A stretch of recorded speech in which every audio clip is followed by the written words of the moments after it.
Hello दोस्तों, आप सभी का स्वागत है हमारे इस वीडियो में। इसमें हम पढ़ेंगे शब्द रचना। तो हमने शब्द रचना के बारे में पढ़ लिया था, अब हम पढ़ेंगे वाक्य रचना। हमने कौन कौन से टॉपिक पढ़े हैं शब्द रचना में? हमने रूढ़ शब्द पढ़ा है, यौगिक शब्द पढ़ा है, और हमने योग रूढ़ शब्द पढ़ा है, उपसर्ग प्रत्यय भी पढ़े हैं, और हमने संधि भी पढ़ा है, समास और दीर्घ संधि, द्विरक्ति संधि भी पढ़ी है। तो इसमें हम पढ़ेंगे वाक्य रचना। तो पूर्ण वाक्य से तात्पर्य वाक्य की रचना कई पदों के सार्थक योग से होती है।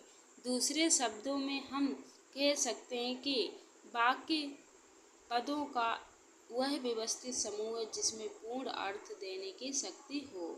लड़का बाजार जा रहा है, यह वाक्य अपने आप में पूर्ण और स्वतंत्र व्याकरणिक संरचना है, क्योंकि इसमें पूरा अर्थ या आशय प्रकट हो रहा है। तो वाक्य के अंग, वाक्य छोटा हो या बड़ा, उसके दो ही अंग होते हैं, उद्देश्य और विधेय। तो जिसके बारे में बात कही जाए उसे उद्देश्य कहते हैं, और जबकि उद्देश्यों के बारे में जो कुछ कहा जाए उसे क्या कहते हैं? विधेय कहते हैं। तो आगे दिया है, राम ने रावण को मारा। वाक्य में राम उद्देश्य और रावण को मारा क्या है? विधेयक है। उद्देश्य के रूप में संज्ञा, सर्वनाम विश्लेषण, क्रिया विश्लेषण, क्रियार्थक संज्ञा और वाक्यांश प्रयुक्त हो सकते हैं। आगे हम देखते हैं, आगे हमारा दिया गया है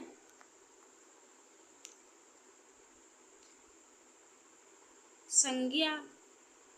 घोड़ा बुद्धिमान पुरुष पशु है। सर्वनाम क्या है? मैं उसकी ऋणी हूँ। विश्लेषण क्या है? विद्वान सदा पूजा जाता है। तो इसमें संज्ञा क्या है? घोड़ा। इसमें सर्वनाम क्या है? मैं। और विश्लेषण में क्या है? विश्लेषण विद्वान। क्रिया विश्लेषण क्या है? तेज तोड़ना। क्रियार्थक संज्ञा पढ़ना ज्ञानवर्धन को सबसे बड़ा साधन है। वाक्यांश क्या है? भाई भरोसा बैठे रहना आलसियों का काम है। तो भाव वाच्य में उद्देश्य क्रिया में ही सम्मिलित रहता है। मुझसे चला नहीं जाता, लड़के से बोलते नहीं बनता। इन लड़कों में चलना और बोलना उद्देश्य क्रिया के लिए अर्थ में शामिल है। तो अर्थ अथवा भाव गोतन की दृष्टि से वाक्यों के क्या है? प्रकार। अर्थ अथवा भाव गोतन की दृष्टि से भाव मुख्य प्रकार के होते हैं। विधान अर्थक क्या है? वह वाक्य जिसमें किसी बात का प्रकट हो, जैसे मनुष्य विवेकशील प्राणी है, भारत जनसंख्या की दृष्टि से विश्व में दूसरे स्थान पर है। तो निषेधवाचक ऐसा वाक्य जिसमें किसी विषय का क्या भाव तथा अस्वीकृति सूचित हो, जैसे भोजन नहीं करेगा, इस निर्जन वन में जाकर भी नहीं रहते हैं।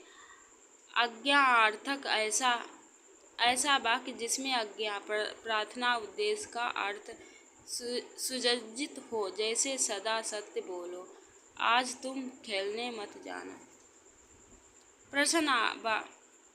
प्रश्नार्थक वह वाक्य जिसमें प्रश्न का बोध हो, जैसे तुमने यहाँ पुस्तक क्यों नहीं पढ़ी। विषम बोधक ऐसे वाक्य जिसमें क्या आश्चर्य, विस्मय, हर्ष, शोक, घृणा आदि का बोध हो, जैसे हुआ तुमने कमाल कर दिया, कैसे सुंदर दृश्य है।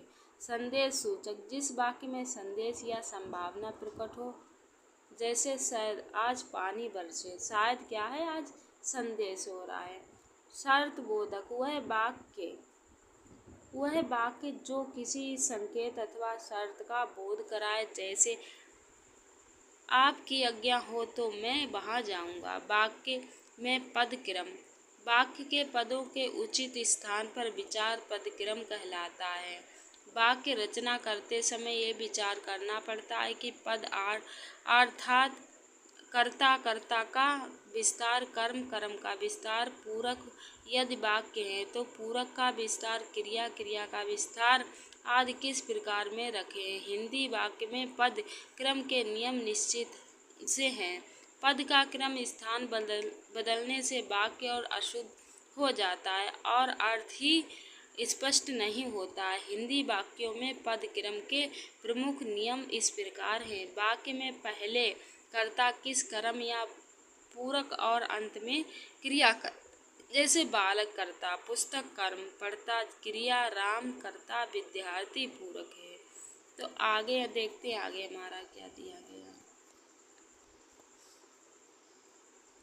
इसमें दिया गया द्विकर्मक क्रियाओं में गौण कर्म पहले और मुख्य कर्म पीछे रहते हैं। मैंने कर्ता राम को गौण का कर्म, पुस्तक का मुख्य कार्य दी क्रिया। विश्लेषण संज्ञा से पहले और क्रिया विश्लेषण प्रश्नवाचक के अतिरिक्त क्रिया के पहले आते हैं, जैसे बड़े प्रसिद्ध विश्लेषण अभिनेता।